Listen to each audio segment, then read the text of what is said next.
इत्तेहाद अपनी सफ़ों में क्यों न हम पैदा करें,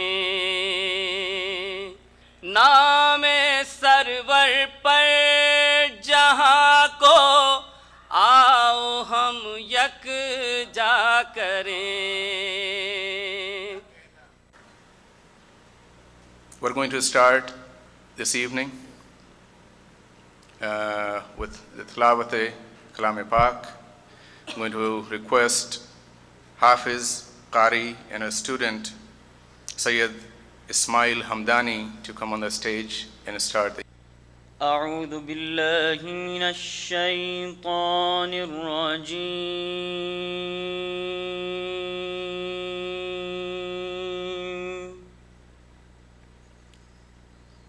بسم الله الرحمن الرحيم. يا أيها الذين آمنوا استعينوا بالصبر والصلاة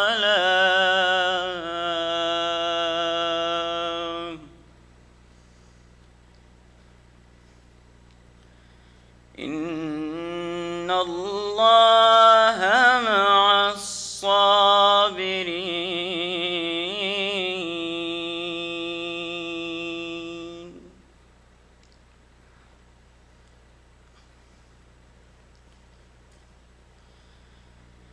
يا أيها الذين آمنوا استعينوا بالصبر والصلاة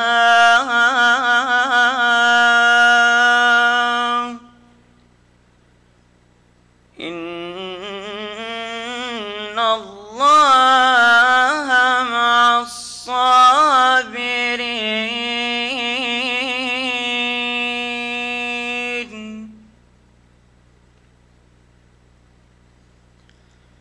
ولا تقولوا لمن يقتل في سبيل الله أموات، بل أحياء ولكن لا تشعرون.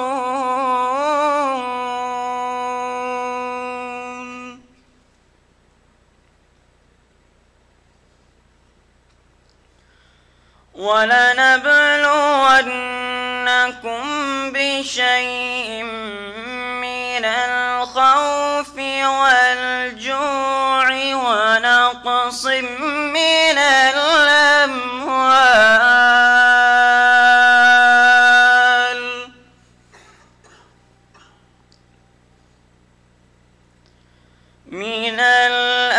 الأموال والأنفس والثمرات وبشر الصابرين.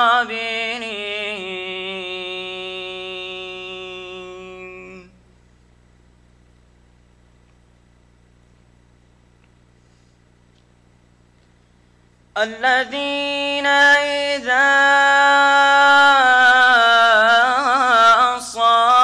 أصابتهم مصيبة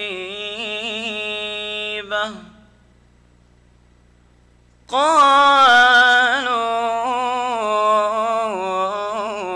إنا لله وإنا إليه راجعون.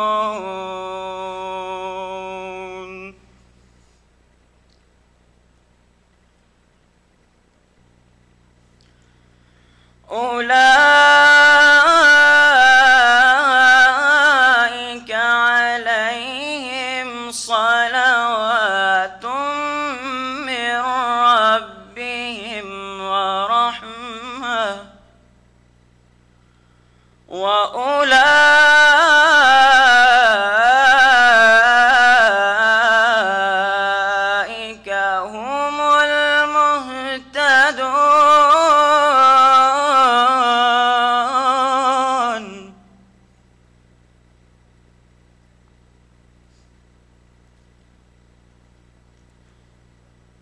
الذين إذا أصابتهم مصيبة قالوا إنا لله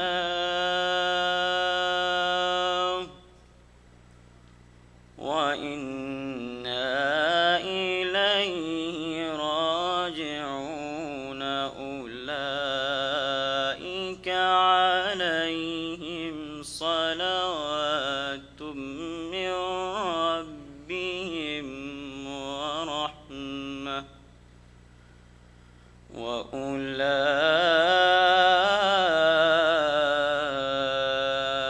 وأولئك هم المهتدون.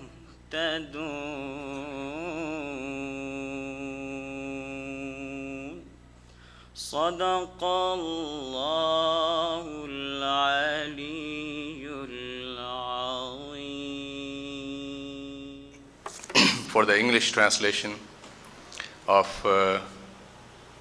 the Surah number 2, verses 153 to 157, I would like to invite Sana Zaidi to come and please recite the English translation.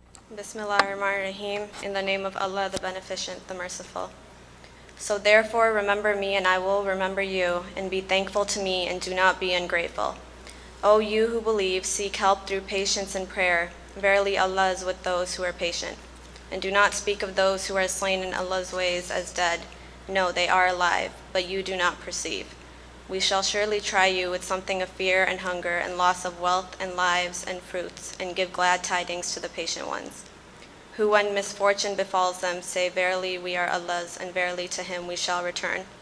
Those who are they on whom are blessings and mercy from their Lord, and they are those who are rightly guided.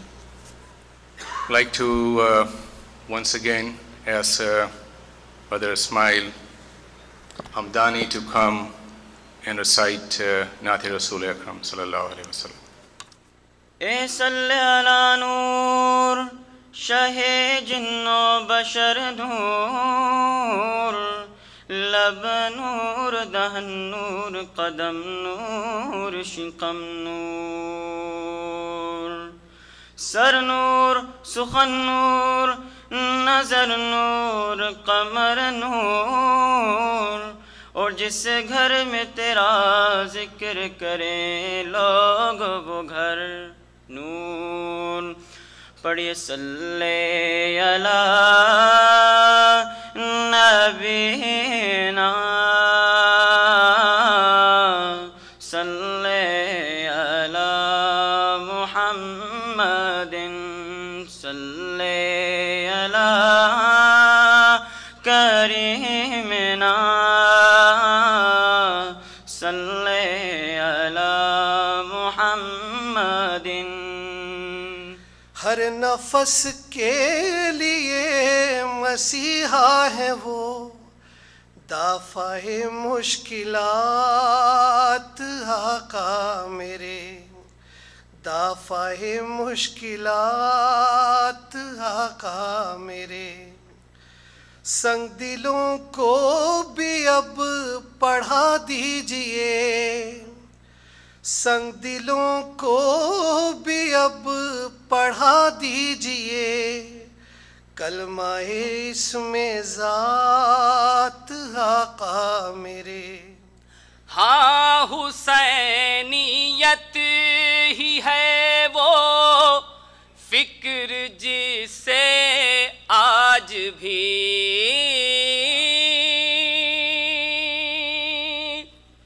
ہاں حسینیت ہی ہے وہ فکر جسے آج بھی آؤ مل کے شعلہ باطل کو ہم ٹھنڈا کریں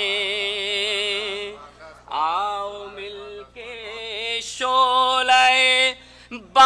बातिल को हम ठंडा करें। सभी दिन था हुआ जब अता कलाम रसूल, सभी दिन था हुआ जब अता कलाम रसूल। वो दरख्शां रात थी उस दिन बएहतिमाम रसूल, दरख्शां रात थी उस दिन बएहतिमाम रसूल। अहले बैत पाक की हर सांस को ऐ मुद्दई हाँ मिलाकर देख ले आयाते कुरानी के साथ क्या नमाज़े Shah. I would like to ask Sabah Raza to come and recite a short tribute to our Imam Hussain al-Islam. A leader such as Hussain is seen very rarely, a symbol of piety, yet was treated so unfairly. The biggest sacrifice in history Hussain did make, as one by one his family and friends' lives they did take. They might have won the battle, but Hussain, you won the war. For Islam has prevailed for years and years more. In every corner of the world, people speak of you. Hussain stands for everything that is just and true. O Hussain, to follow in your footprints in every step I take, and remember your righteousness in every choice I make. From all the crying that I do, my palms are filled with tears for you. When opening my eyes, I make a connection. In these loving tears, I observe my reflection.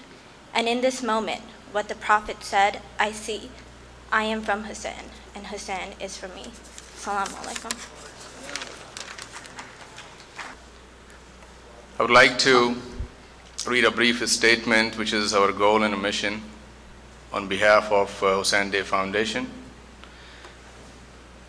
which says that Hussain Day Foundation USA's goal is to promote and project the character of Imam Hussain alayhi salam, the grandson of Prophet Muhammad sallallahu alaihi wasallam, his sacrifice at Karbala and its far-reaching impact on mankind. At the same time, we would like to make sure that everyone understands that we are not related, associated with any political or other religious organizations. This is actually an effort made by Nawazish Raza and some other members who you will be introduced to very shortly. Today's evening we have done a little bit different format because we would like our children to be involved, and in his introduction you will hear more about Imam Hassan Qazwini and the youth program that he has started in 1998 in Detroit. But learning from him and others, this evening's MC is not in front of you. You'll see our young kids come up here and introduce the guest speakers for the evening. And to introduce our first guest speaker, I would like to invite Sana Zaidi. Sana, please come and introduce our first speaker.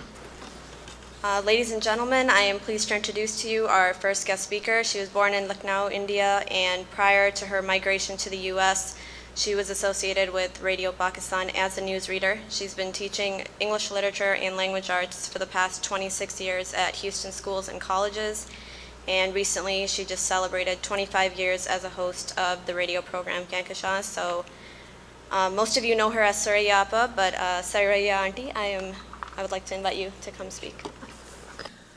Bismillahirrahmanirrahim. My salams to all the audience, the ladies and gentlemen, to our very distinguished speakers. Dr. Burns, good evening to you and welcome. And join us today. Let's pray and ask God to help us have peace. And may God bless all the mothers and keep their hearts cool, because they have their sons and brothers and fathers out there in the field, whatever religion they may belong to. We all pray that they may be safe and come back safe. I find it very difficult to stand amongst such distinguished scholars with my very limited knowledge, and I'm not trying to be modest, to throw light upon Imam Hussein's love for mankind and righteousness. I wish it were my subject, because it's not. But whatever I know, I'm trying to understand that, try to explain to you and say what I understood by what was meant by his love for mankind and his righteousness. In other words, we are discussing the matchless eminence of Imam Hussein's personality. It would need more than 10 minutes to do so. And I was given 10 minutes to do that. I'm trying to make it even shorter than that. But on one hand, I started thinking that should I go into the internet and find out what is it that I have to find out about examples of righteousness and his characteristics. But then I realized I don't have to go into such a detailed research project, because just the tragedy of Karbala is enough to comb out Hussein's sacrifice in defense of righteousness, truth, and love of mankind. A few must know that before the tragedy of Karbala, all sacrifices in defense of truth and righteousness were made by individuals acting alone. For example, we had Zakaria, John the Baptist. There were other messengers of Allah, including Hazrat Isa, Christ, who according to the Christian doctrine was crucified. There were even philosophers, and there were other characters who died for their principles. We have Socrates, who drank a cup of poison. But the sacrifices offered at Karbala radically differed from all other sacrifices, as the men, women, children had voluntarily, with express resolve and choice, merged their thoughts, their intentions, their ambitions, and motives of action in those of their leader, Imam Hussain alayhi salam. The quality of his leadership was such that he received devotion from a large number of his supporters, who was so divided in sex and age, origin, background, and social standing. Most of the people who rallied to Imam Hussein's support were by no means obscure or unimportant individuals. 8 of them were the companions of the Prophet ﷺ, such as Muslim bin Osaja, Habib ibn Mazahir. These were considerable older men, and men of this age group who have been companions of the Prophet would not act on whims. They would not allow themselves to be drawn into battle merely on the basis of sudden impulses and temporary passions. Ibn Abi Shayba, an authority on traditions when describing Imam Hussein's noble traits, reminds us that this is the grandson of the Holy Prophet, whose ancestral traditions, his environment, upbringing, his education, nobility of conduct, and refinement of manners were handed down to him through his grandfather, our Prophet. His examples of righteousness are remarkable. In one of his speeches given at the time of the Battle of Karbala, the night before the battle, he persuaded them to give up. He was persuading his enemies to give up oppressing him. He did not even once speak to his friends and relatives to exhort them to his support. On the contrary, he took every opportunity to discourage them from keeping him company. Hussein lived through many vicissitudes, and the lessons he learned from his grandfather guided him more by reason than by emotions. He was a man of steady firmness and quick resourcefulness. Hussein's love for mankind can be seen in his generous character, but with his generosity, there was justice, and that is why the Prophet said, Hussein has my generosity and my courage. In distributing his favors, he discriminated between the applicants on the basis of the degrees of their attainments and good qualities and their perception of God. There once was a Bedouin, an Arab, once called on him to ask for help, and he told Imam Hussain that the Prophet had advised him to ask when he needed for help, ask a person who is either a noble-hearted Arab or a liberal chief or an upholder of the Quran. He then told Hussain that he found all these qualities fully represented in him. And saying this, he asked him for some help. Imam Hussain explained to him the criteria by which he judged the claim of those who approached him for assistance. He told the Bedouin that he would ask him 6 questions, and that for every correct answer, his reward would be 1/3 of the money he then had in his purse. And the conversation is interesting enough to be quoted. Imam Hussain asked him, "What is the best thing to do?" And the Bedouin answered, "Believe in God." "What is the best means of man's deliverance from destruction?" "Trust in God." "What is a man's ornament?" "Knowledge associated with intelligence." "If this is not available, what then?" "Wealth accompanied with generosity." "What if this is out of reach?" "Poverty allied with patience." "What if this too be not practical?" "Let lightning consume the man to ashes." Imam Hussain smilingly gave his purse to the Bedouin. The tragedy of Karbala has taught us moral and social lessons. It has taught us liberty. By acting according to the precepts of his conscience, Hussain showed his freedom for desires in the circumstances of the most forbidding hardships.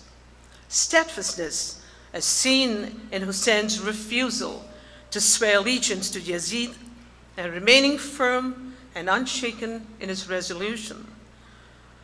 His warfare skills, group organization, Hussein's singleness of purpose was the major factor that made his companions not to betray any signs of variance in word or deed from their leader in the Battle of Karbala. Self-respect. This tragedy was a lesson in self-respect. To Hussain, death was preferable to humiliation and disgrace. Patience. This quality has been so completely identified with Hussain that he's called Sayyidul Sabirin. The fact that Hussain sent all his followers to the battlefield to do their duty and die, and waited for his turn in the last, that is supreme degree of patience, which only Hussain could manifest. You see valor, self-denial, perfection in social intercourse, plain speaking, pacifism, tolerance, and of course sacrifice in that one battle between truth and falsehood. Imam Hussain offered the greatest sacrifice to re-establish the truth firmly, never again to be shaken by anyone until the day of judgment. This was the greatest sacrifice, Zibahi Azim, which stands for truth and righteousness at the cost of his life and the lives of his loved ones. I can go on, on and on, saying everything I could, pulling it out and combing it out, his characteristics one and none, from the time he was born to the time of his death. But you have to glance just one time at this great sacrifice of Hussain to identify his ideal personality with his unique qualities, which humanity could very justly be very proud of. I thank you.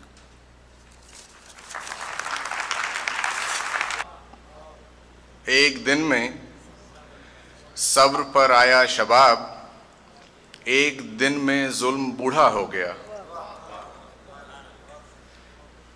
And the poet here says that in one day, patience reached its climax.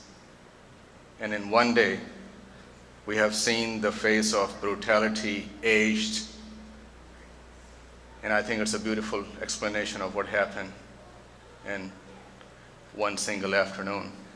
To introduce our next guest or speaker, I would like to invite a 24-year-old going to Houston Community College, working his way towards pharmacy, and is an active member towards Anjumane Alamdare Hussain, Abbas Ali. Abbas Ali, if you could come and introduce our next speaker. He is an Imam of Makkah Masjid who did his PhD from Delhi, graduated from Libya in Islamic Studies, settled in Houston since 1998, and a chairman of Hijaz Foundation of America. Please assist me on welcoming Dr. Maulana Ghulam Zarqawi. نحمده ونصلي على رسوله الكريم وعلى آله وصحبه وأزواجه وأهل بيته أجمعين أما بعد فأعوذ بالله من الشيطان الرجيم بسم الله الرحمن الرحيم مرج البحرين يلتقيان بينهما برزخ لا يبغيان فبأي آلاء ربكما تكذبان يخرج منهما اللؤلؤ والمرجان صدق الله العظيم وصدق رسولنا النبي الأمين الكريم ونحن على ذلك لمن الشاهدين والشاكرين والحمد لله رب العالمين. معزز سامعین اور سامعات، کچھ گفت و شنید سے قبل عشق و محبت میں ڈوب کر ایک بار درود پاک پڑھ لیں. اللہم صلی علی وسیدنا مولانا محمد وبارک وسلم صلاة دائمة بدوام الملک الحی القدوس.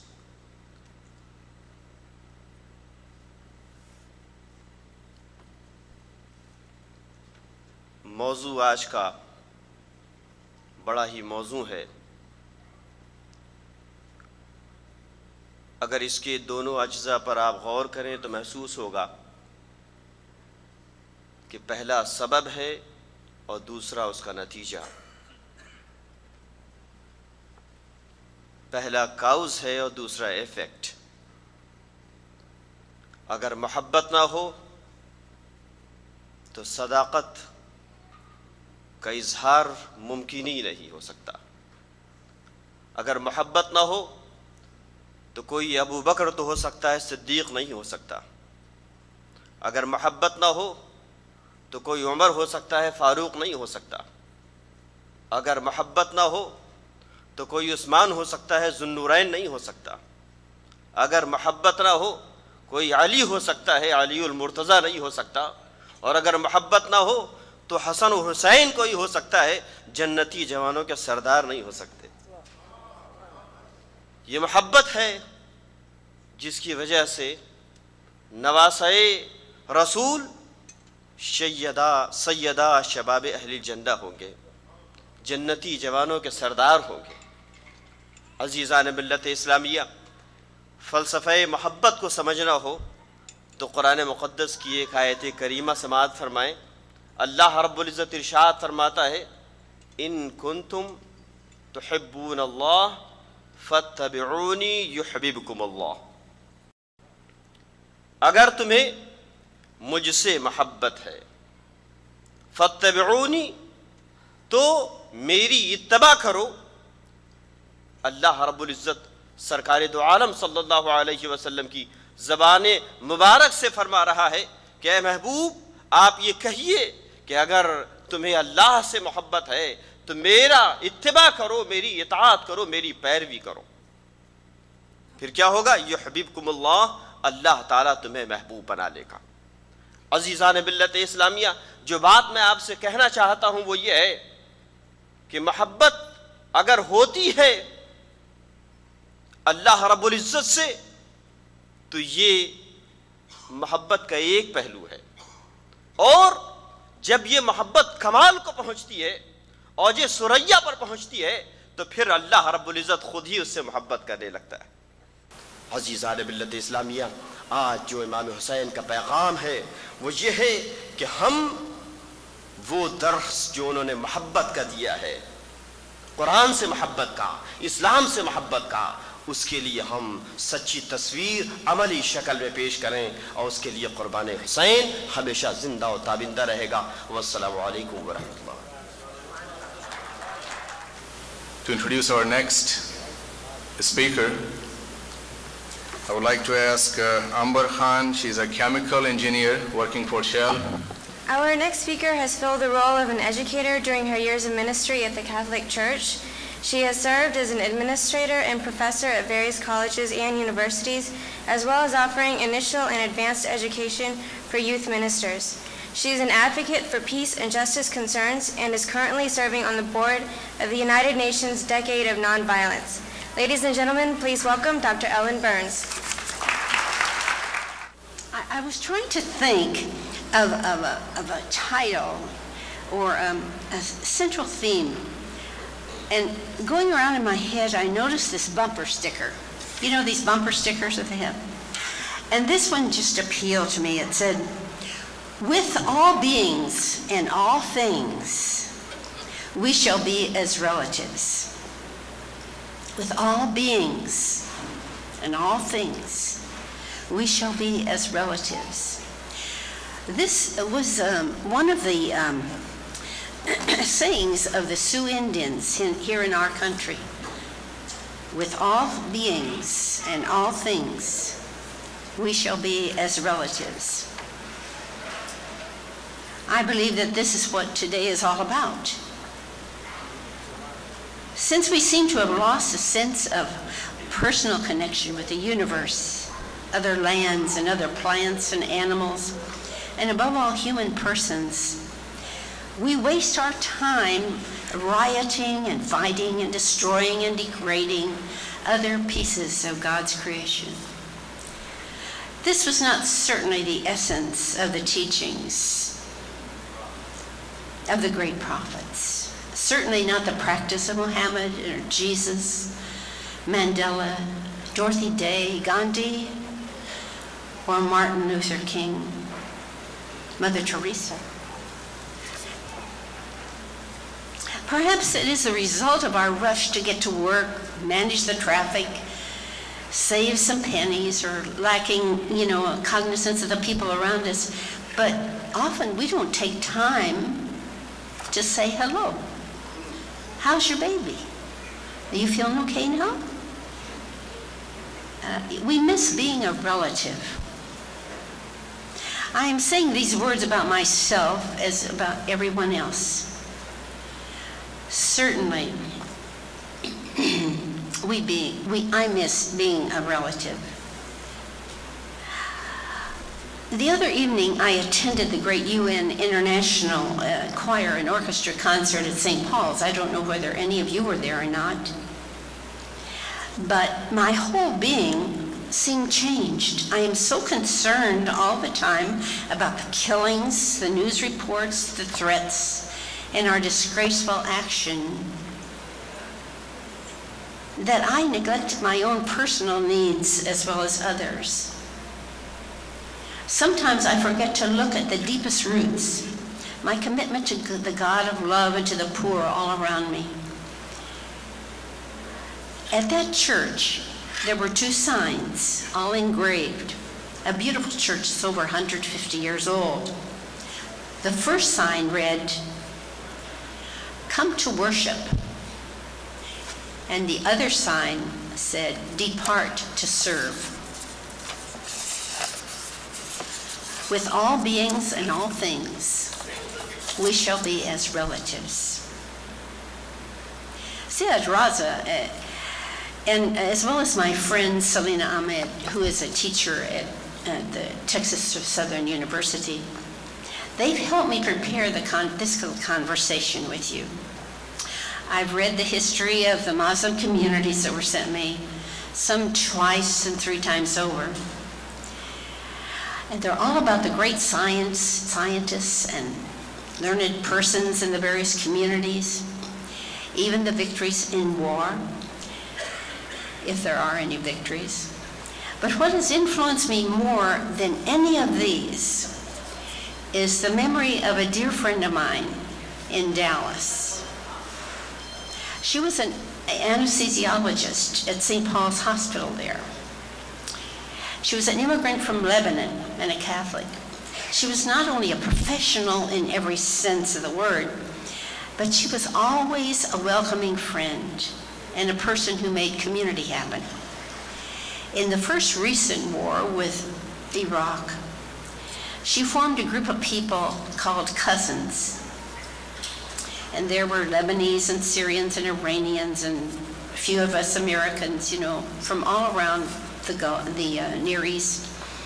And she called us highly, and you know, she called people that were really friends, and she called us all cousins, as I mentioned. We met at least once a month, and I was privileged to meet and to know some wonderful people. I wouldn't have had a chance to meet them before that. They shared their love and their stories with us, as well as their dishes. They were wonderful dishes.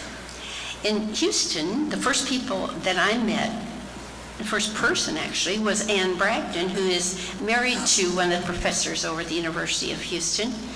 He's in the pharmaceutical division. His name is Karim Al-Khadi. They're great. They too have shared their hospitality with me, and they're peace people. And we share our inner selves and one another at times such as ours. You see, I have really had the best of teachers here in Texas. There would be no wars if we were all friends, one to the other. With all beings and all things, we shall be as relatives. Our connection is so obvious, you know. We eat the food grown in the same soil. We drink water from the same springs, if there are any clean ones around you. We breathe the air of the same atmosphere, even here in Houston. And we should try to know some things about the religions in the world in order to promote mutual understandings and the appreciation of our neighborhoods, right here and far away. Again, I want to, in the name of our country, as far as, you know, who I am, I want to apologize for the treatment of your people at the hands of our so-called soldiers. To me, this is so awful. I pray that you will find in your heart some way to forgive these people, because they're trained to do that. I've been in Central America, all around Central America. In Guatemala, I saw the actual torture chambers. Our government trains these people at the school in Fort Benning. They bring the people from Guatemala or Nicaragua or Mexico or wherever. They train them in these tactics, and then they go around and go back and use them on their people, so that we can keep in control. And this is very, very dangerous. Very, very dangerous. And see, they did the same thing with the people that we sent to Iraq. I feel very, very bad about this. It was so immoral. But it probably goes on in many other places there just as well. So all we can do is beg pardon again, and remember what the Sioux Indians said many years ago: with all beings and all things, we shall be as relatives.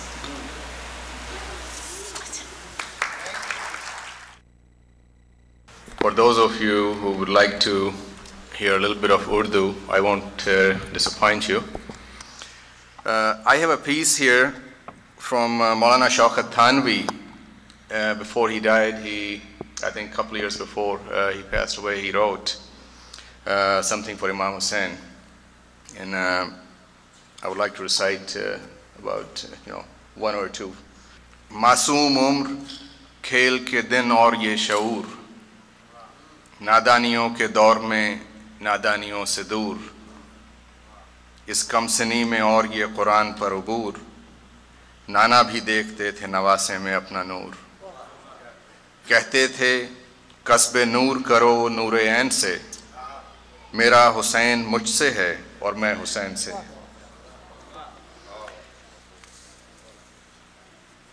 मंजिल शनास जिनकी क़यादत वही हुसैन, वो सुरखरू है जिनकी शहादत वही हुसैन। नाज़ा थी जिन पे जिनकी इमामत वही हुसैन, आई नए जमाल रिसालत वही हुसैन। वो गुलस्ताने फ़ातिमा ज़हरा का सुर्ख फूल, खुशबू से जिसकी झूमते रहते थे खुद रसूल। बहुत शुक्रिया। We have someone here who will be introducing our next guest speaker, but before I do that, we would very much like to acknowledge the members who made this evening possible. Active members of Hussain Day Foundation USA. First and foremost, a gentleman who I had to push out of here this afternoon because he was sweating and moving chairs and wondering where everybody else was. Would like Asad Shah Sahab to stand and be recognized. Asad Shah Sahab.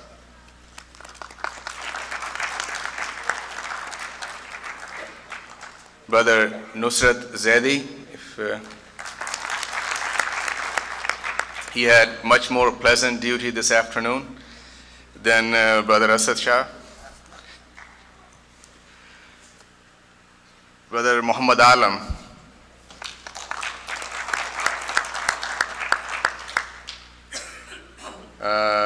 Brother Nadeem Naik. Dr. Hassan Naqvi. Dr. Brother Tahir Bhatti, I don't see him here.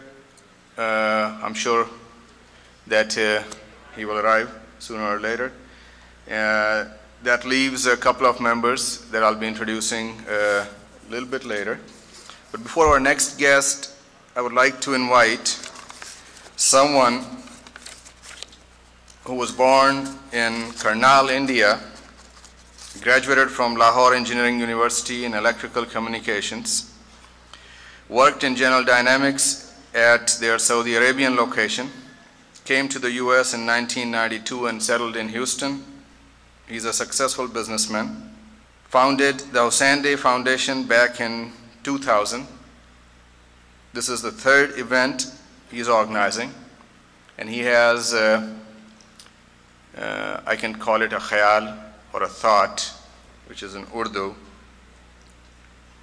Before I ask him to come here and give a brief intro or explanation of Hussain Day Foundation, which goes कि तुझको पाने की सई खुद को पाने पे रुकी, खुद को जब ढूंढने निकले हर नज़र तुझ पे रुकी.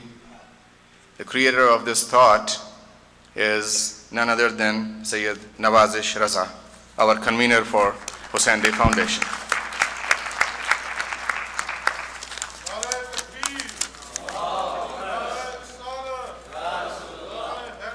Thank you, Adeel.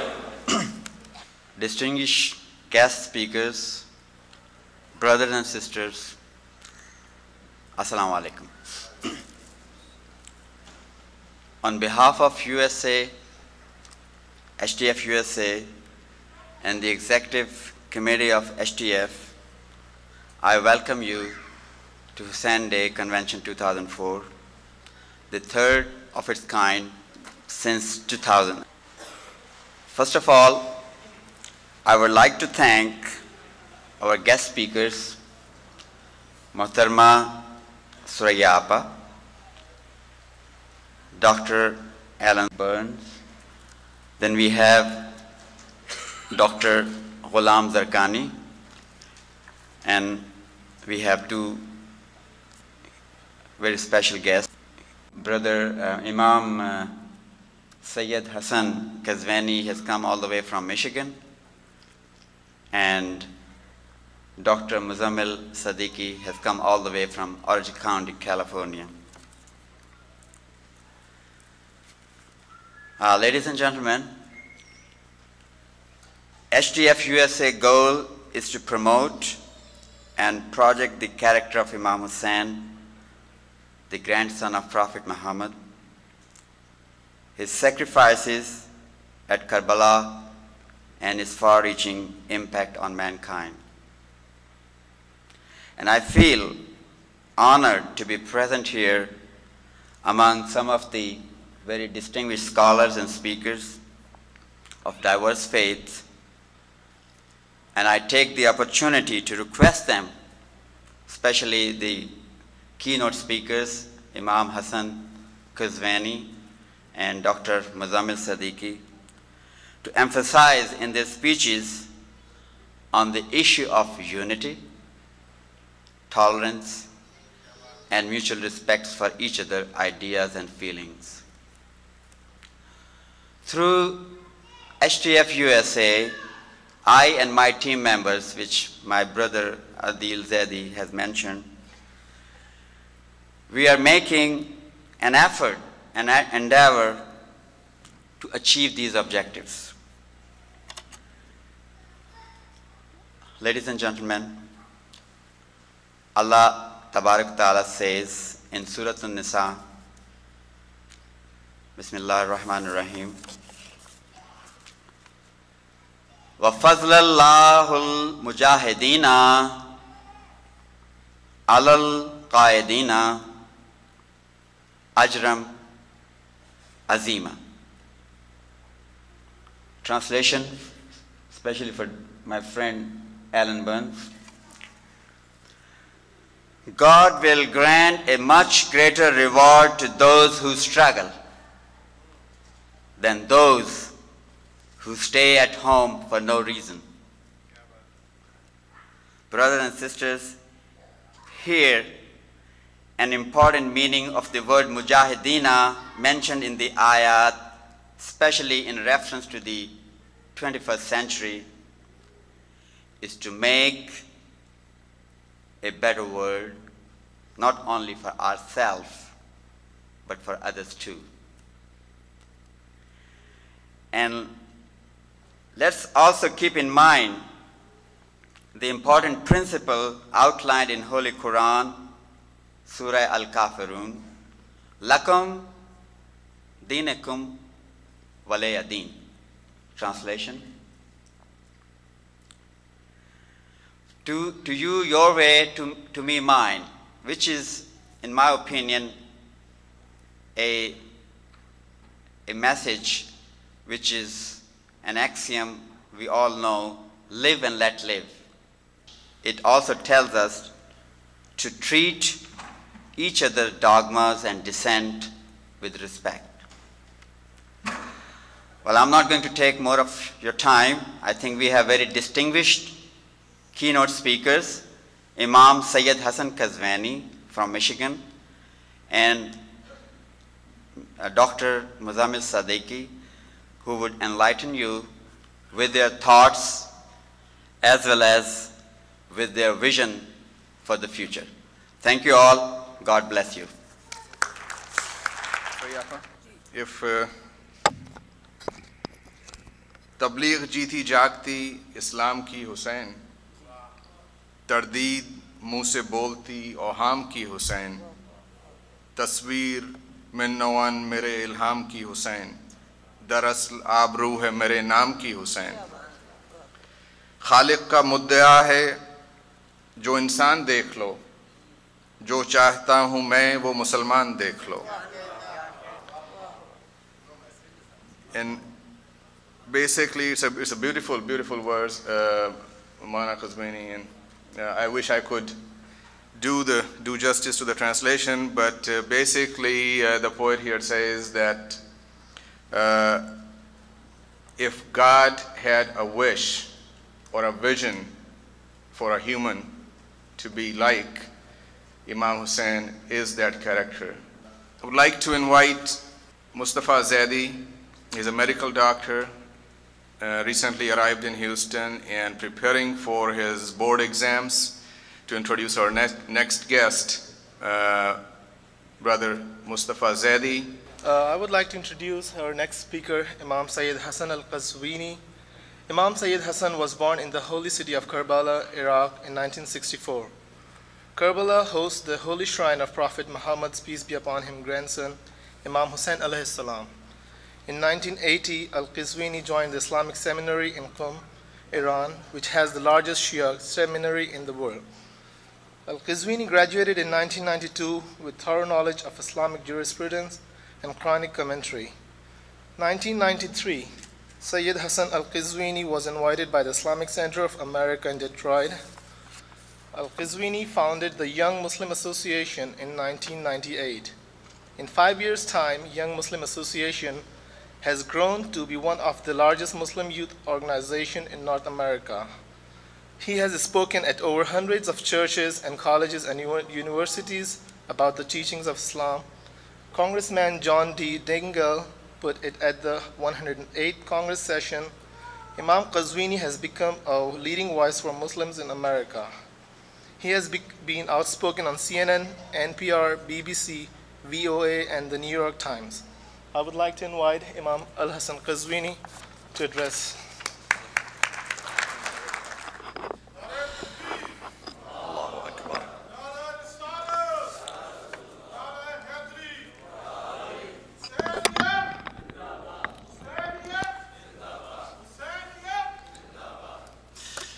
بسم الله الرحمن الرحيم الحمد لله رب العالمين والصلاة والسلام على أشرف الأنبياء والمرسلين سيدنا ونبينا وحبيب قلوبنا وقائد مسيرتنا العبد المؤيد والرسول المسدد المصطفى الأمجد حبيب إله العالمين أبي القاسم محمد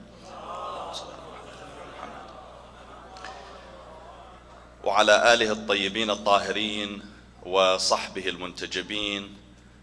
Distinguished panelists, my dear brothers and sisters, Assalamu alaikum wa rahmatullahi wa barakatuh. I'm so delighted and honored to be invited by the Muslim community in Houston to speak in such day. It is so refreshing to be with you and to speak to my dear brothers and sisters in this area. And also it is so engaging to be with the especially Indo-Pakistani community, especially with the Na'raya Takbir and Na'raya Salawat and Na'raya Haydari and Na'raya Tasbih. That is so engaging and so refreshing to see such interaction from the audience. And as a matter of fact, my friend Alex Kronemer, he says that he was invited one time to speak in a fundraising dinner in San Francisco, and he took a non-Muslim friend to that fundraising, and every time someone donated a big sum of money, 5,000, people did a takbir, na'raya takbir. So the non-Muslim friend looked so puzzled what this takbir means. So finally he says, the non-Muslim friend says to Alex Kronemer that, wow, there are many people named Takbir in this room.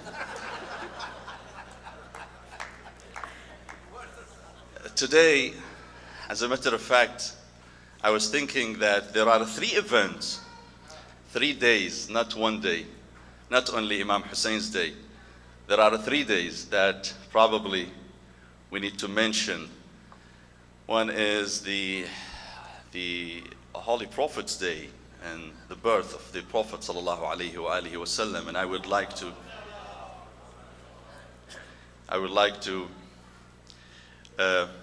incorporate that with my presentation on Imam Hussain alayhi salam.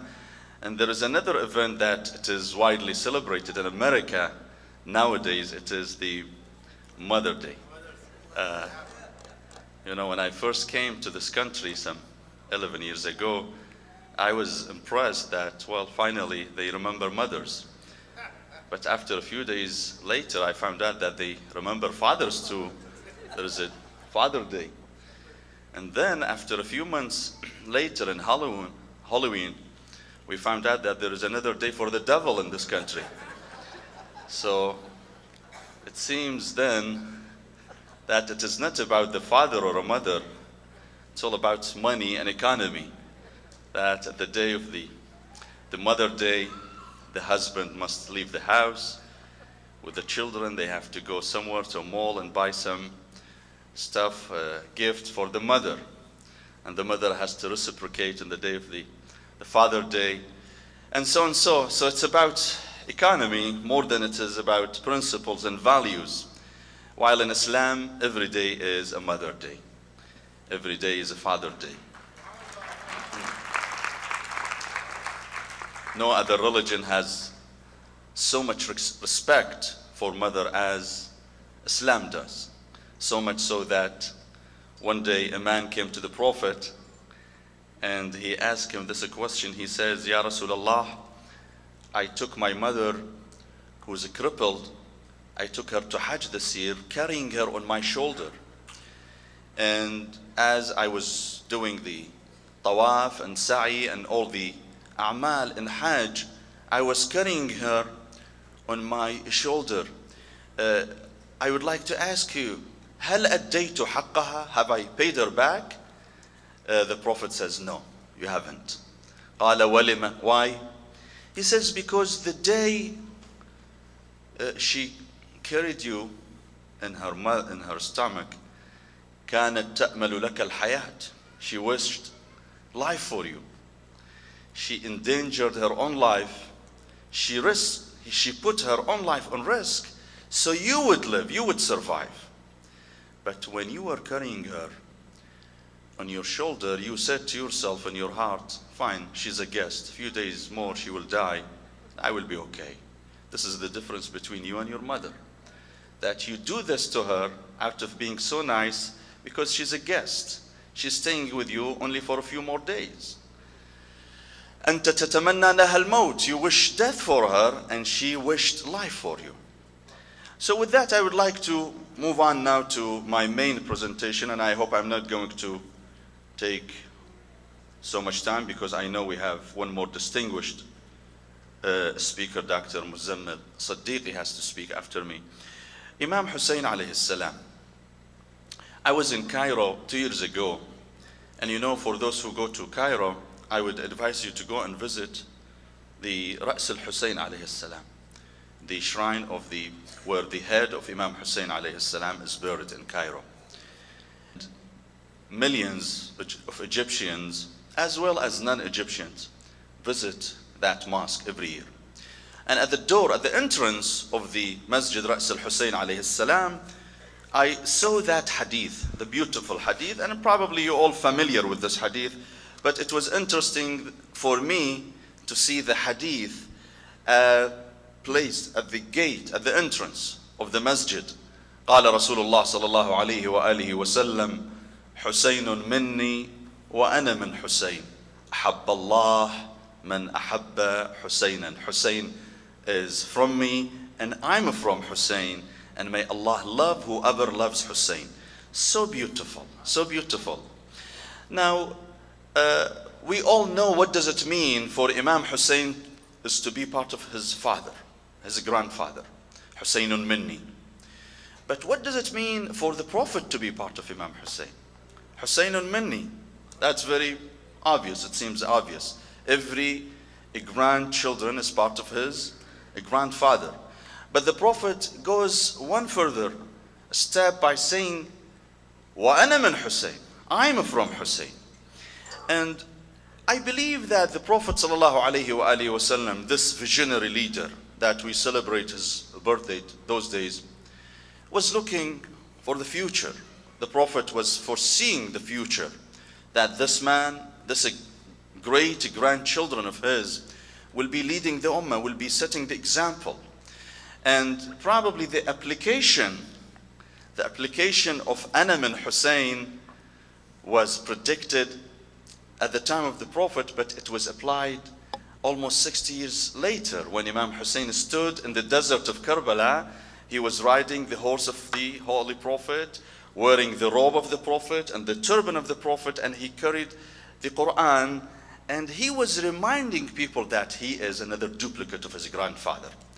So if those people are fighting with him, in reality they are fighting Rasulullah sallallahu alayhi wa alihi wasallam himself. Because history repeats itself. As those pagans fought viciously against his grandfather in battle of Badr and Uhud, the same people fought against Imam Hussain, but in a different name, in the day of Ashura. And it was in the day of Badr, or Uhud actually, when the Prophet heard Abu Sufyan making such awful call, "A'lu Hubal, A'lu Hubal." Allah, the Prophet says, asks Muslims to reply. The Prophet says, "Why don't you reply to this man?" قالوا وما نقول, what do we say? قال قولوا الله أعلى وأجل. Allah is greater than your Hubal, your idol. قال لنا العزى ولا عزى لكم. Abu Sufyan was bragging about another great idol that Meccans held dearly. That is Uzza. So the Prophet says, why don't you reply to this man? قالوا ماذا نقول, what do we say? قال Allah مولانا ولا مولا لكم. Allah is our leader and you have no leader. And the same people, but in a different name now, they are fighting with his grandson. And there is an incident where someone came to Imam Zain al-Abidin, the son of Imam Hussain alayhi salam, and he asked him this question: قال من الغالب يوم الطف? Who was the winner in the day of Ashura? Was it your father or Yazid? Imam Zain al-Abidin didn't say it was my father, nor he said it was Yazid. Imam Zain al-Abidin gave a very beautiful answer. Very deep answer. He says, إِذَا دَخَلَ وَقْتُ الصَّلَاةِ عَلِمْتَ مَنِ الْغَالِبْ مِنْهُمَا. When time for Salah, you shall know who was the winner. Imam Zain al-Abidin was referring to the Shahada in the Adhan. أشهد أن لا إله إلا الله وأشهد أن محمدا رسول الله.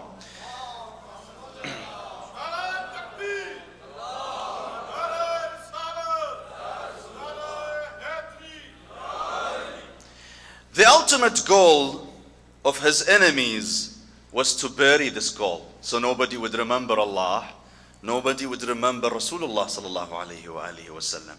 And Imam Hussain, with his sacrifice, he secured Islam, my dear brothers and sisters.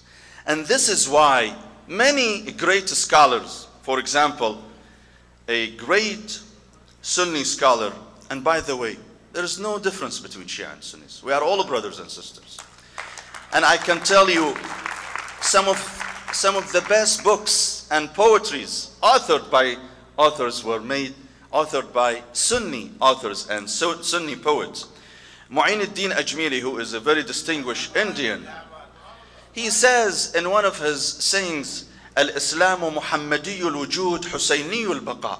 Islam in its inception relied on the role of the Holy Prophet Muhammad sallallahu alayhi wa alihi wasallam.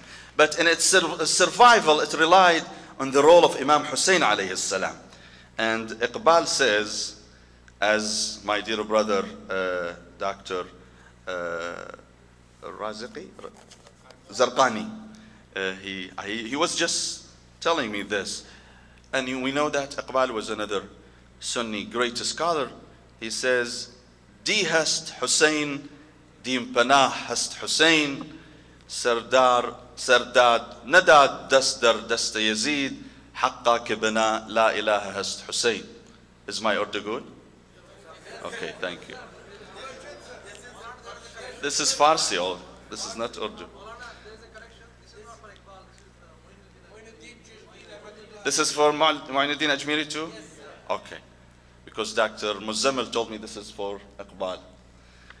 Anyways, so, and I think that we can draw many parallels from Imam Hussain's lives that can echo the message of his grandfather. Let me give you a few examples. One, when Rasulullah sallallahu alayhi wa alihi wasallam was working so hard and so diligently to deliver the message of Allah to his people, and he was rarely appreciated by those pagans. Yet those pagans were so disturbed with the resolve of this man, his determination and his patience. They asked Abu Talib to bring a message to the Prophet. And Abu Talib brings the message to the Prophet. And the message was that, Ya Rasulullah, even though that Abu Talib didn't take the responsibility of the message, he was delivering the message. Abu Talib was a great man. He was a great supporter of the Prophet. Abu Talib conveyed the message to the Prophet. And the message was, tell your nephew, tell him what does he want. If he wants money, we can get him money, as much as he wants. And if he's looking for fame and power, we can dedicate him as a king for Meccans. And if he's looking to marry a beautiful woman, we can find him one of the most beautiful women in Mecca and have him marry her. What he's looking for, we can make a compromise. Now, if the Prophet ﷺ was a politician, he would have said, well, let's negotiate. You're offering me a deal and we can negotiate any deal. But the Prophet ﷺ was a messenger of God. قال يا عم لو وضع الشمس في يميني والقمر في شمالي على أن أترك أمر هذا الدين ما فعلت إلا أن يظهر الله دينه أو أموت دونه. Tell them, my uncle, tell them that if they give me the world, if they put sun in my right hand and the moon in my left hand, so I would relinquish my message. I'm not going to do that unless Allah would make his religion the prevalent one, or I would die before that. This shows the sincerity of the Prophet ﷺ. And it shows that that was a messenger appointed by Allah to lead the humanity. And you can see the same resolve with Imam Hussain alayhi salam, his grandson. When Yazid offered him the same offer. You can come to me to Syria and I would respect you and honor you and receive you as a hero. Or if you choose to fight with me, I will take the sword and I will finish you all off. So what did Imam Hussain alayhi salam? قال وألا وإن الدعي ابن الدعي قد ركز بين اثنتين بين السلة والذلة وهيهات من الذلة يأبى الله لنا ذلك ورسوله والمؤمنون وحجور طابت وطهرت وأنوف حمية من أن نؤثر طاعة اللئام على مصارع الكرام. He says, this man is giving me two choices, either humiliation or martyrdom.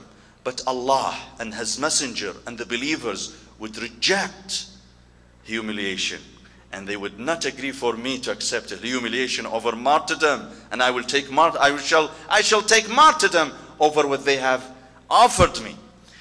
Another parallel we can draw here is that as the war and the fight between the Prophet and his enemies were getting so ugly by his enemies, who were so vicious in their approach. The Prophet ﷺ comes home bleeding, and his wife Khadija waits for him at home, and every time she sees her husband coming home bleeding, she would rush to the Prophet and would take care of him, and she would say to her beloved husband, قالت يا رسول الله ادعوا عليهم. Pray against those people, curse them. You're a prophet. If you say anything, Allah will destroy those people. قال إني لم أبعث لعانا وإنما بعثت رحمة. Allah have never sent me to be a curse, rather he sent me to be a mercy. وما أرسلناك إلا رحمة للعالمين. So Allah subhanahu wa ta'ala has sent me to be rahmah. The same scene was repeated in the battle of Uhud, when those pagans cornered the Prophet. They hit him in his face with a stone that the blood was all over his sacred face. His companions were so disturbed to see their Prophet bleeding. قالوا يا رسول الله ادعوا عليهم. Curse those people. He says, قال اللهم اغفر لقومي فإنهم لا يعلمون. May Allah forgive those people. Those are just ignorant people. They don't know better. And you see the same attitude You find it in Imam Hussain alayhi salam, the night of Ashura, he is overlooking his enemies who filled the desert. 25,000 people came to Karbala to shed the blood of who? The grandson of Rasulullah, Sayyidu Shababi Ahl al-Jannah, the master of people of heaven. They came to kill Imam Hussain alayhi salam. Imam Hussain, as he was overlooking them, standing on up in a hill, his sister Zainab came from behind and she saw her brother weeping. Imam Hussain, tears were flowing from his eyes on his cheek. She came, she was confused why Imam Hussain is crying.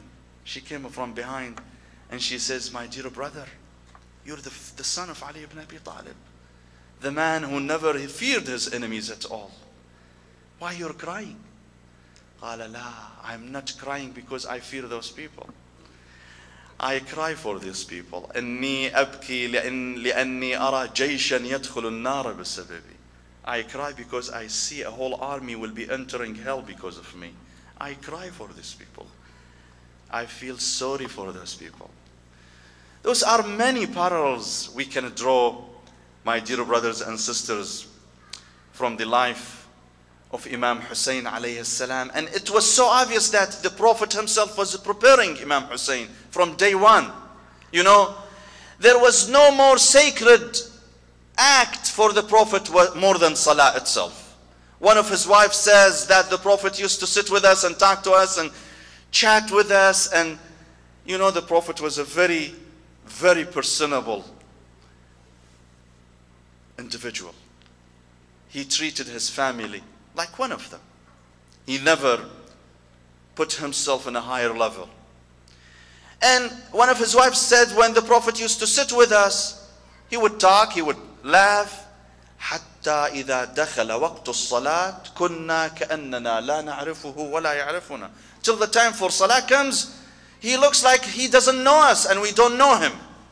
No more business, no more social. Time for Salah. So he would go to Salah and he would engage himself in that beautiful interaction with his Lord. In his Salah, some companions say one day the Prophet ﷺ was praying, and in his sujood, it took more than usual. It was prolonged, that we thought Angel Jibreel descended on him, bringing some Quran, revealing some verses to the Prophet. And one day the Prophet ﷺ, as he was giving his sermon in the masjid, and masjid was packed, he sees a young child coming out of Fatima's house. So that was Imam Hussain alayhi salam, wearing a long dress that he couldn't walk because of the dress. He walks and he falls down. He walks and he falls down. Rasulullah looked at his grandson as he is delivering his khutbah on the pulpit. He couldn't see his grandson Hussein falling down. Rasulullah sallallahu alayhi wa alihi wa sallam cuts off his own khutbah. He comes down, he grabs that child and he goes back to the pulpit and he says, صدق الله العظيم حيث يقول إنما أموالكم وأولادكم فتنة. Allah is so right and honest when he says that we have created your wealth and your children to be a test for you. لقد رأيت ولدي الحسين. I just saw my son Hussein walking and falling down. My heart did not allow me to see that. I couldn't see that. I came down and I took him. This shows that Imam Hussain alayhi salam was the representative of Rasulullah sallallahu alayhi wa alihi wa sallam. Al-Hassan wal-Hussain imamani qama aw qa'da. One more thing I would like to conclude with, my dear brothers and sisters. Imam Hussain alayhi salam was martyred 13 centuries ago, 13 or 14 centuries ago. But what does he mean for us today? How we can reconnect ourselves to Imam Hussain and to his message, other than mourning him every day, every year during Ashura? What does he mean for me, for my family, for my society nowadays? My dear brothers and sisters, if we look carefully at Imam Hussein's movement and why he revolted and why he moved, Imam Hussain alayhi salam is the best reference for us to go when we want to know why he revolted. قال وإني لم أخرج أشرا ولا بطرا ولا ظالما ولا مفسدا ولكن خرجت لطلب الإصلاح في أمة جدي رسول الله أريد أن آمر بالمعروف وأنهى عن المنكر. He says, I did not revolt aimlessly. I revolted because I was seeking reform in this ummah. Because the ummah was changing. The ummah, by those tyrants and dictators, are making the ummah to change and to take a different direction that Rasulullah had set forth. Rasulullah wanted this ummah to worship Allah only. And he preached so people do not worship any idol, whether that idol made of wood or rock or any other type of idols. Now, those people, the Umayyad dynasty, are setting a new kind of idol. It is Yazid, it is a human being, a new idol in the form of a human being. They are making Islam void of any essence. You know, Yazid used to preach, used to lead the Friday prayer. You think he didn't pray? He did pray. But after he finishes the Friday prayer, and the last thing he says, أعظكم بتقوى الله أعظكم ونفسي بتقوى الله. I ask you, I urge you to fear Allah. Then he leaves the masjid. He goes inside his mansion, and there is a pool, swimming pool filled with liquor and wine. He drinks and he drinks and he drinks till they see a decrease in the level of the liquor in the pool. That was the example he was setting for people. People were becoming so complacent over their religion. People, after being so sensitive over their faith, the ummah, bunch of nomadic Badawiyan that the Prophet ﷺ had unified and made an ummah that Quran says about it, kuntum khayra ummatin ukhrijat linnas. You're the best ummah that raised from among nations, because tu'minuna billah, because you believe in Allah and hereafter, and you enjoin good and you forbid evil. Now this ummah is changing. And now, and you see how timely his revolution was. You know when Imam Hussain declared his revolution? The day all people were coming to Mecca to do Hajj, Imam Hussain left Mecca. At the same day, Yawm al-Tarwiyah. You think Imam Hussain was not aware of how important the occasion is? Imam Hussain did a 25 Hajj in his, and there was no more pious man on his time than him, and no more God-fearing man than him. Why Imam Hussain chose that very important day that Hujjaj from around the world are pouring into Mecca to do Hajj? He left Mecca toward Karbala. Why?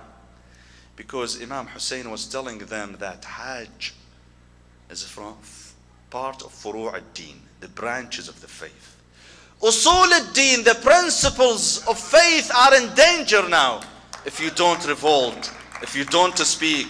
Now we have another idol ruling you Muslims, and that is Yazid, and you have to speak up, and you have to bring reform to your society and to your communities. And my dear brothers and sisters, I want to say something that is so connected to us here in America. What does Imam Hussain mean for us? Last Ashura, a sister came to me who wasn't wearing hijab. And she says, Maulana, I have a question. Okay, what is the question? She says, is it okay to chew gum during Ashura?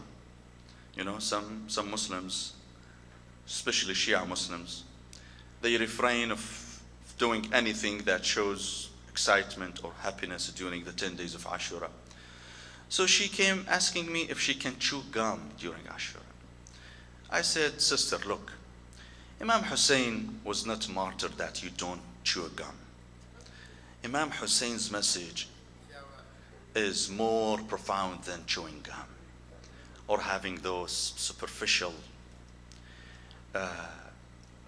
acts. Imam Hussain revolted, said, you wear hijab. And I pray. And we all adhere to the message that he sacrificed his life for. And Imam Hussain, even though that he was so anxious to meet his martyrdom, he asked for one more night. One more night. He asked Umar ibn Sa'ad, the commander of the Umayyad army, one more night. Why? قال إن الله يعلم أني ما زلت أحب الصلاة. My Lord knows that I still love and adore Salah. So I can have some more time with my Lord. My dear brothers and sisters, we have to bring this Islamic reform to our families, to our children. We have to make our children understand who Imam Hussain is, beyond mourning and beyond hitting chest. We have to teach our kids what does Imam Hussain mean for them and for their religion. We have to bring reform to our families. We have people who are now questioning everything. We have someone who calls herself Muslim, and she writes a book called What's Wrong with Islam? Irshad Minji. She says, well, I think that Islam needs reform. Okay, how? Islam has to allow homosexuality. And this dangerous way of thinking has been penetrating some members of our communities in this country. We have to stand up firmly by educating our people, not by harassing them. We don't have to harass anybody. ادعو إلى سبيل ربك بالحكمة والموعظة الحسنة. Allah has given us the best weapon to defend Islam with. That is not the sword, that is not the tank, not the missile, that is the power of the word. So, ادعو إلى سبيل ربك بالحكمة, with wisdom, والموعظة الحسنة, nice preaching, وجادلهم بالتي هي أحسن. So my dear brothers and sisters, we have to be very firm in bringing Islam to our communities in its real sense, not in the superficial sense. And therefore I believe that the most important challenge that we Muslims face nowadays in this country is our youth. How to engage our youth and make them accept our religion, not because his dad says so or his mom says so, but because he believes in that. We have to make our kids, our children, the young generation, we have to prepare a new generation that becomes ambassadors of Islam in this country. They are well equipped with knowledge. They speak English better than I do, and many of you do. And they can present Islam in the best way that ever it could be presented, if we know how to present Islam to them. We have to learn how to market Islam, my dear brothers and sisters. And I finish with this. You hear about the English tea. It is the best tea in the world. Well, England does not produce tea. India produces tea, right? So how this can happen? English tea. There is no English tea. Then why they call it English tea? What they do, they go to that poor farmer in India who spent all his year producing tea. They buy it with a very cheap price. They take it, they pack it, they add some fragrance on it, and they sell it in the world under the name of British tea, and people buy it and they like it. That poor farmer in India cannot do this job. He cannot market his product. It is England that takes the tea from the Indian farmer and resell it to people under the name of British tea. And if you ask any person what is the best tea in the world, they tell you that it's the British tea. It is not a British tea. It is Indian tea, but it is British marketing. We need to remarket our Islam, my dear brothers and sisters. Islam is the best religion Allah subhanahu wa ta'ala had revealed to humanity. And it is the last university. But it is our failure. It is up to us, my dear brothers and sisters, Muslims, how to present our Islam to our children. May Allah bless you and guide you all. Wassalamu alaikum wa rahmatullahi wa barakatuh.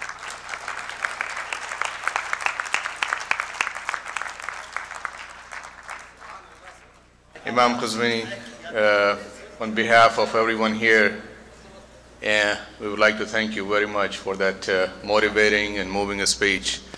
I have had several occasions of listening to Imam Qazwini because we moved from Michigan to here. And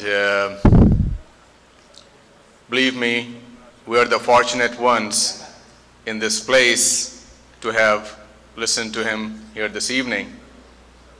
And those who couldn't make it here this evening because of any reasons, I think they'll be watching his tapes and videos, thanks to Hassan Bhai here, for the times to come.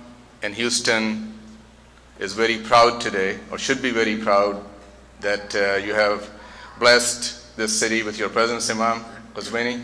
May Allah bless you and your family. A big round of applause for Imam Hussain Qazwini.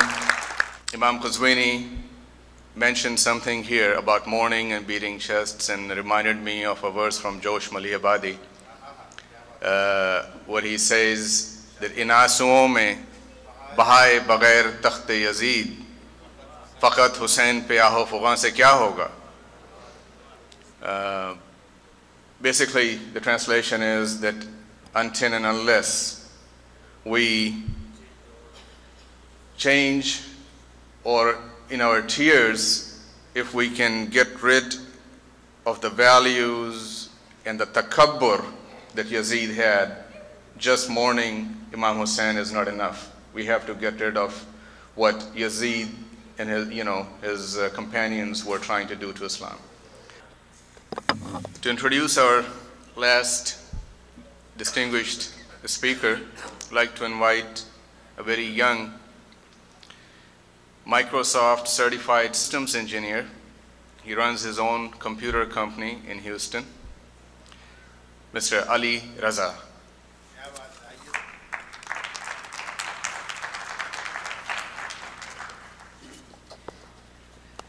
It's my honor to introduce Dr.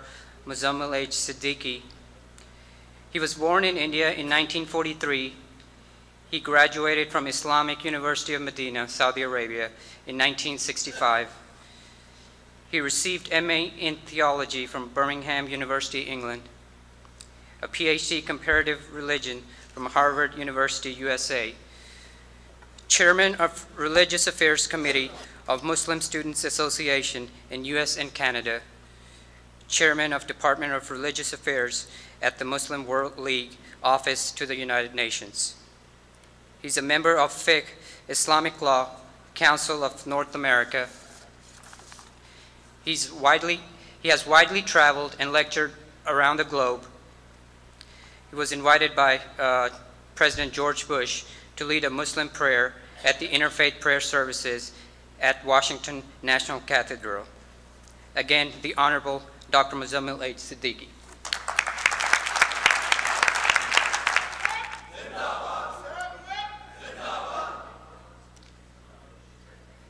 السلام عليكم ورحمة الله وبركاته. الحمد لله الذي هدانا لهذا وما كنا لنهتدي لولا أن هدانا الله. الحمد لله رب العالمين والصلاة والسلام على سيد المرسلين نبينا وحبيبنا وقدوتنا وإمامنا محمد بن عبد الله وعلى آله وصحبه وأتباعه وأهل بيته أجمعين. اللهم صل وسلم عليه. Distinguished panelists,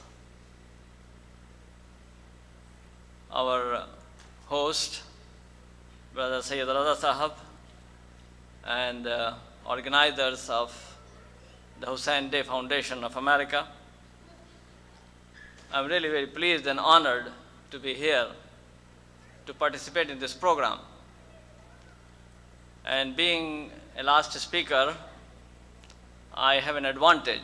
I can say that all the things that I wanted to say, others have said it. I'm really very pleased to be here because, as you know, my last name is Siddiqui, but my middle name is Hussain. And my father's name was Tawassul Hussain. May Allah bless him, give him the Jannah. My grandfather was Tafazzul Hussain, and my uncle was Tajammul Hussain.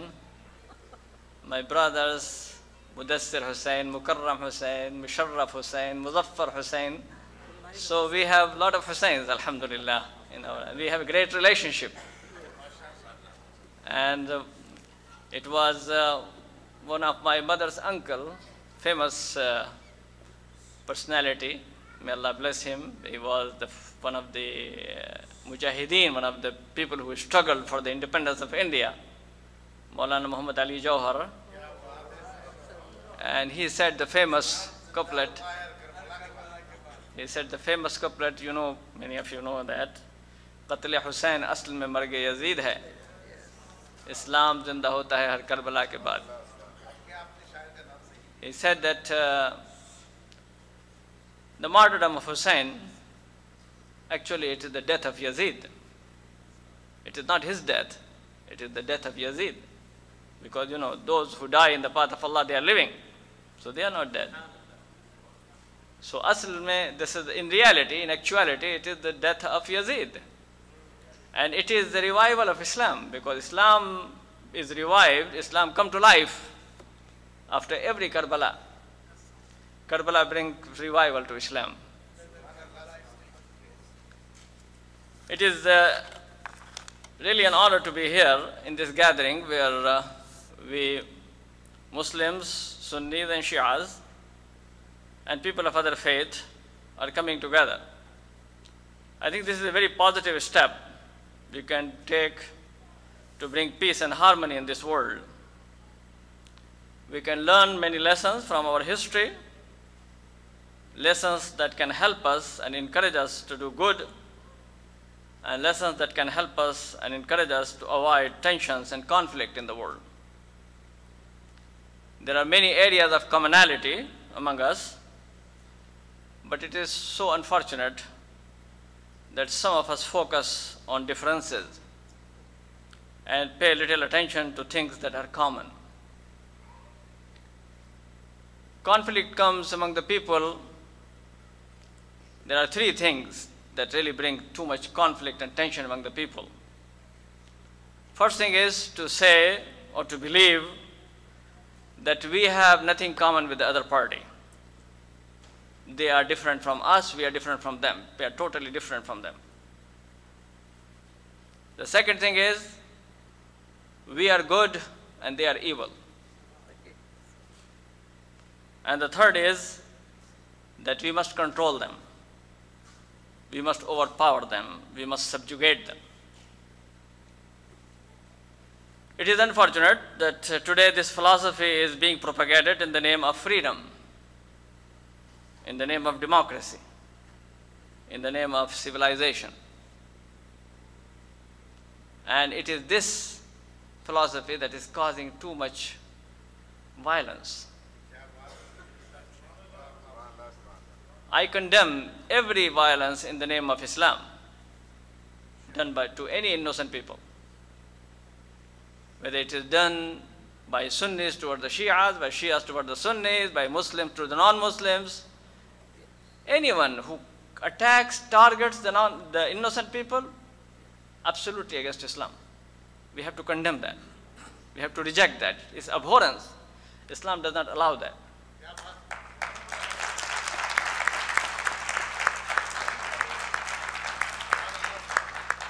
And I really appreciate the last recital that was done by Brother Abid. The point that he made is that let us come together. Hussain radiallahu anh is a symbol of unity for the Muslims. Because it's very important to know that all Muslims, they are together when it comes to Hussain radiallahu anh, they are all together. They're all united on this point that his death was wrong. And those who committed that, I want to tell you that those who committed this crime, they were not Sunnis. Actually, they were not even good Muslims, true Muslims. They were not true Muslims. And those who supported him, they were not Shias. Actually, they were true Muslims. So it is important to keep that in mind, that those who were fighting him, they were against Islam. And he stood to establish Islam, the principle of Islam. And that's why all Muslims, those who are truly believe in Islam, those who recognize Allah subhanahu wa ta'ala and Muhammad sallallahu alaihi wasallam and his religion, they would say this is what he stood, what was right. And those who attacked him, those who killed him, they committed a sin, a crime against humanity, against Allah's religion. The personality, of course you heard a lot about the personality, and in this community I don't have to mention being from the very sacred family, the grandson of Muhammad sallallahu alaihi wasallam, the best human being lived ever on the face of this earth, Afzalul Khalq, Afzalul Bashar, Imamul Mursaleen, Sayyidul Anbiya. So, and his most beloved daughter, Fatima radiallahu ta'ala anha, about whom it is reported by Aisha radiallahu ta'ala anha, there is no one who resembled the Prophet ﷺ more than her. She said in her walk, in her face, in her appearance, in her talk, she resembled Rasulullah sallallahu alaihi wasallam. So she was the daughter of Muhammad sallallahu alaihi wasallam, and he was the son of Fatima, and he was the son of Ali radiallahu an. And who was Ali radiallahu an? He was the cousin of the Prophet sallallahu alaihi wasallam. He was actually the brother of the Prophet sallallahu alaihi wasallam, because the Prophet sallallahu alaihi wasallam and he, both of them grew up in the same home. So he was the brother, and he was also the son-in-law. And there are so many things that Rasulullah said about him. So from this sacred family, from this blessed family, comes Hassan and Hussain, Sayyida Shabab Ahlil Jannah. So, I mean, by nature he has to be good. I mean, if he is not good, who else is good? I mean, it's coming from this most blessed family, and grew up in that kind of environment, in this household. So he had all the characters, all the qualities of Rasulullah sallallahu alaihi wasallam, the qualities of Fatima radiallahu ta'ala anha, qualities of Ali radiallahu anhu, the man of piety, the man of goodness, the man of taqwa, the man of righteousness. And Rasulullah sallallahu alaihi wasallam was rahmatul lil alameen, so he had in his personality the love of Allah and the love of the Messenger of Allah. This was the personality of Hussain radiallahu anhu. And Hussain radiallahu anhu would not have loved to go to fight somebody, and he would not have allowed that his family to be killed. It was some minor issue. It was not a minor issue. He knew that, the importance of it. I want to tell you, my brothers and sisters, I think our Sheikh Hussain Hassan Qazwini has mentioned that point. That is, the struggle of Hussain radiallahu anhu was that he wanted to see that the government must be in the hands of the righteous people. It is the righteous people that have the right to rule. Unrighteous people do not have the right to rule, especially in the Muslim community. And if Yazid would have been a righteous person, I doubt very much that he had gone to fight. Because I believe very much that he had the right to be the Khalifa. Imam Hussain had the right to be the Khalifa. Imam Hussain had the right to be the leader at that time. And Yazid had no right to be there. But if he would have been a right person, if it had been a pious person, a righteous person, he would have accepted him. Because you know that Ali radiallahu ta'ala anhu, he also believed that he was supposed to be the Khalifa after the Prophet sallallahu alaihi wasallam. But he accepted Abu Bakr radiallahu anhu. Why he accepted Abu Bakr radiallahu anhu? Why he accepted Umar radiallahu anhu? Why he accepted Usman radiallahu anhu? He cooperated with them, he supported them. because he believed that they were righteous people. So there was no need to fight. If they would have been not righteous people, if they would have been the character of Yazid, certainly Ali would have been the first one to fight them. He would have taken sword and fight them. He would have fought Abu Bakr. Would not have allowed him to stay for a minute as Khalifa of Muslims. So the point is that he stood because he realized that it is the wrong way. The government now is going the wrong way, and he stood for that. And this is the greatest love for the people. This is the greatest love to show the people that no, the government must be righteous government. Now sometimes people say Islam has nothing to do with democracy. I think his work is the democratic work. That is the democratic principle, that is the revolutionary spirit to bring the democracy, to bring the right government, the government of the people, for the benefit of the people. That is the Islamic spirit, and that's what he wanted to do that. And that is the greatest love for the community, and that is the greatest love for humanity, and that's what we have to learn. And if Hussain would not have been there, if he would have accepted and compromised with Yazid, of course he would have lived very happily for a short time. They would have given him a lot of money, probably given him some good position also, and bestowed him many honors on him, but those would have been very short-lived.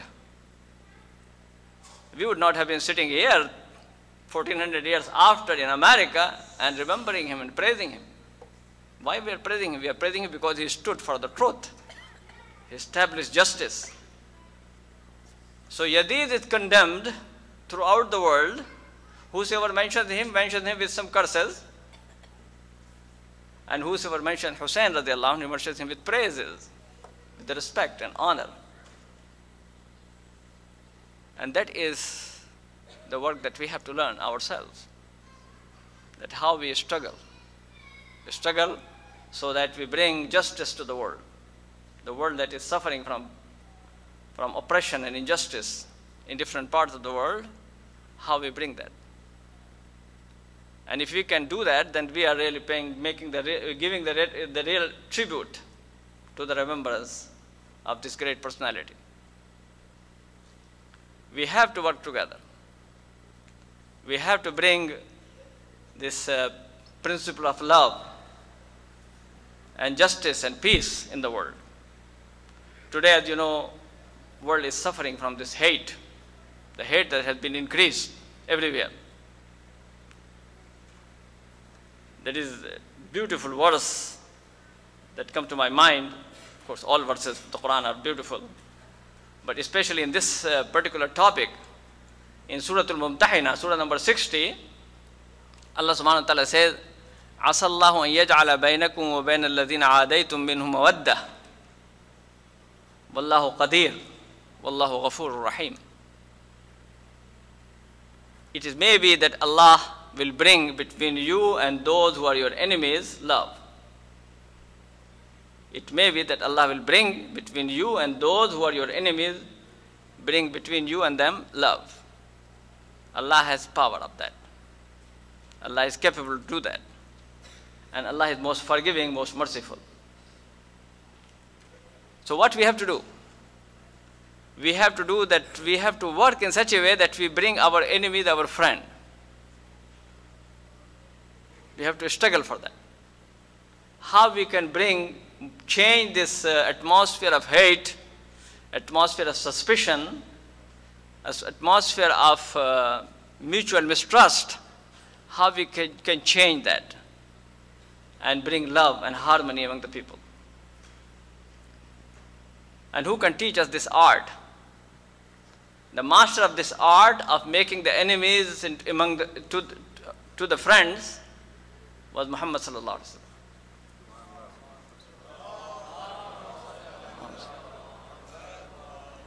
And you read his seerah, you will find that many occasions, people who were his enemies, people who were fighting him, people who hated him, in a very short time he turned them into friends and supporters.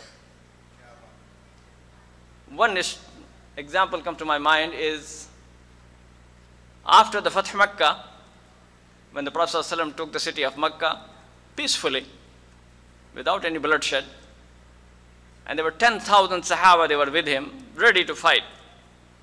But no fight took place, alhamdulillah.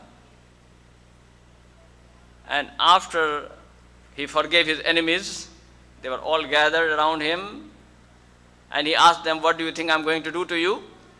And they say, Antal Kareem, Ibnul Kareem, Ibnul Kareem. You are a noble person, you are a righteous person, you are the son of a righteous person, you are the grandson of a good person, kind person. They said all the things, of course, appealing for his mercy. And then he said, Izhabu fantum tulaqa. Go, you all free. La tasriba alaykum al-yawm.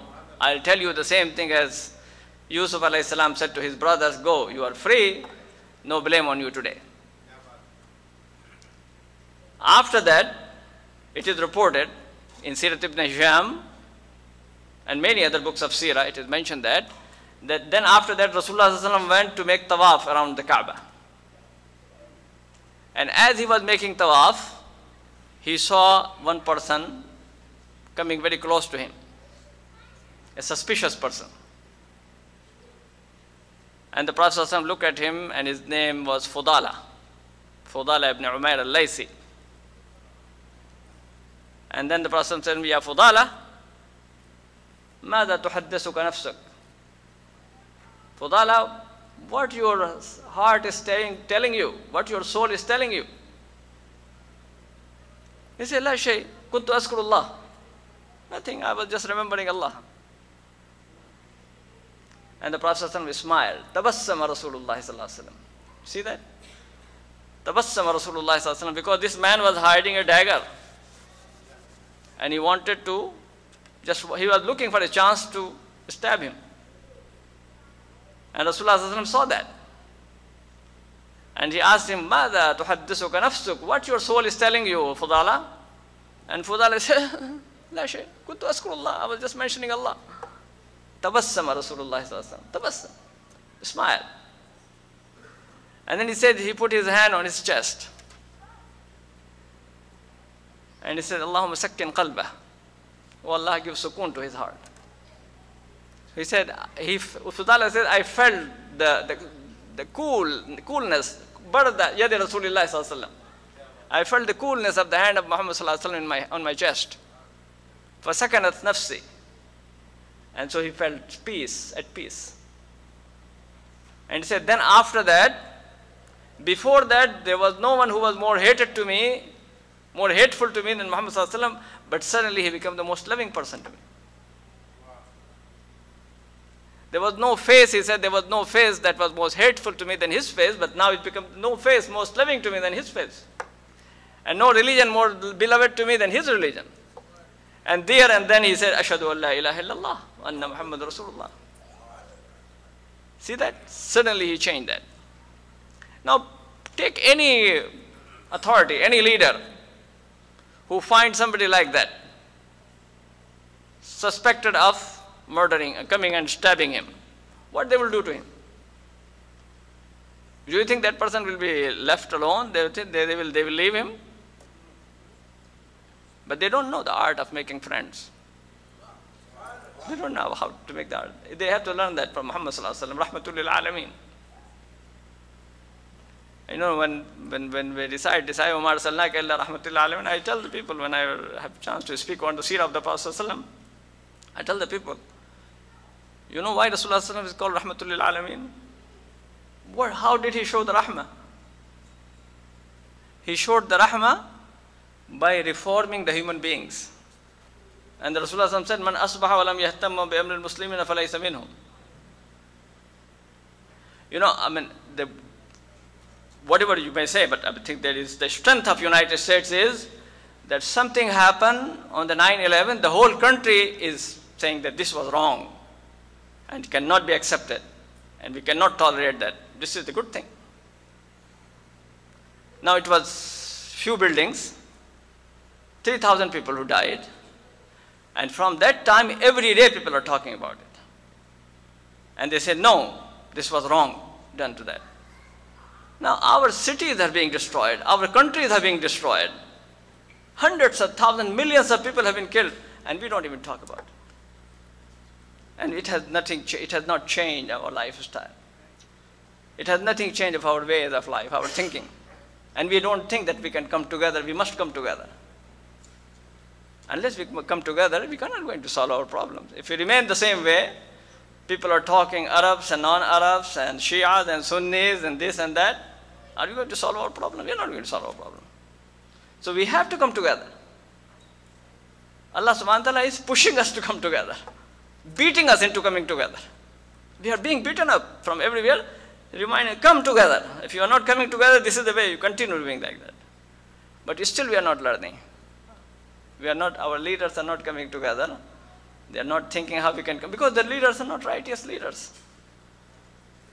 And if you don't have righteous leaders, this is what is going to happen. And the leaders are, because the people are not working on that. Kama takunu yuwalla alaykum. As you are, so will be your leaders. So there are problems both ways. Leaders are not righteous and the people are not righteous. So we have to work somewhere. We have to change ourselves. I pray to Allah subhanahu wa ta'ala that we start working and changing ourselves. I really thank for this kind of programs where we should come together. I support this activity. Let us more do this thing so that we come more and more together and work together, and especially here in the United States. There is no other way except this is that wherever you are in one community, in the city, all the Islamic centers, they should have their councils, organize themselves. Alhamdulillah, we in Orange County, in Southern California I'm talking about, we have about 70 Islamic centers. We have established a council. And in this council, we have Shias and Sunnis, people of all different schools, all Islamic centers to come together. This is the way how to work. Alhamdulillah, on major issues we have agreement. Agreements are many. If you want to emphasize the commonality, there are many things that we have common. But if you just focus on the differences, of course, there will be no end then after that. But if you look between the Shia and Sunni, you will find how many things are common. More than 90% things we have common. So if we have 10% difference, what difference it makes? Let us work on the things on which we have commonalities and respect the differences. Respect each other on the difference. This is what Imam Hassan Banna rahimahullah used to say, نحن نتعاون فيما اتفقنا ويعفي بعضنا بعضا فيما اختلفنا. He said that we are going to cooperate with each other on the things in which we are together, on which we agree. And we will forgive each other about the things in which we have difference. All right. So let us say, may Allah bless you. This is your way, your opinion. And you will say, may Allah bless you. This is your opinion. We are not going to agree with that. But at least on the things on which we agree, we will work together. We cooperate with each other. And there are so many things on which we agree, alhamdulillah. So we can work together on that. But if you, at every moment you are going to focus on the differences, Allah, it cannot work. Even at home you cannot work. If your husband and wife always say that, no, there has to be 100% agreement, you will not have it. Even one day you cannot even eat together. If you can say that. Because not two people cannot have 100% agreement. So how can you have two communities and nations and tribes and groups? We can have agreement on each other. So we have to focus on the things on which we have the common things and emphasize that, and respect each other on the differences and work, inshallah. Hopefully more and more unity will come. I pray to Allah subhanahu wa ta'ala to guide us and to help us. Akhiru da'wana alhamdulillahi rabbil alamin.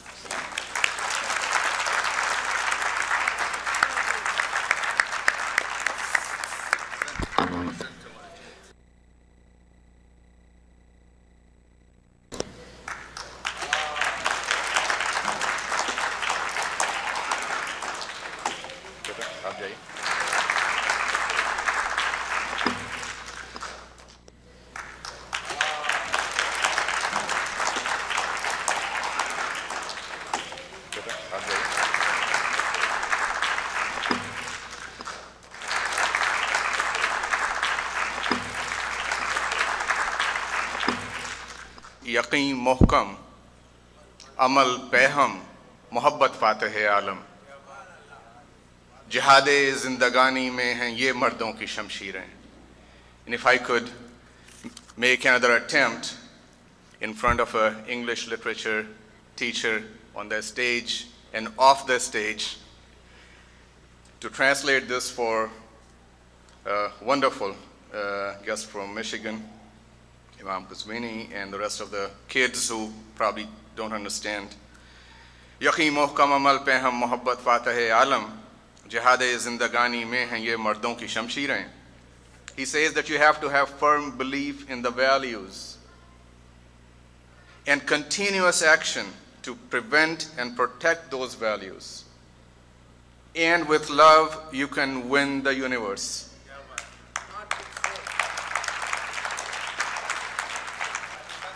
And in the struggle of life, to be successful, these three things are the weapons for the brave ones. I would like to thank our distinguished panel of guests. Thank you so much for your attendance this evening. وہ حسین ابن علی جان رسول مصطفیٰ،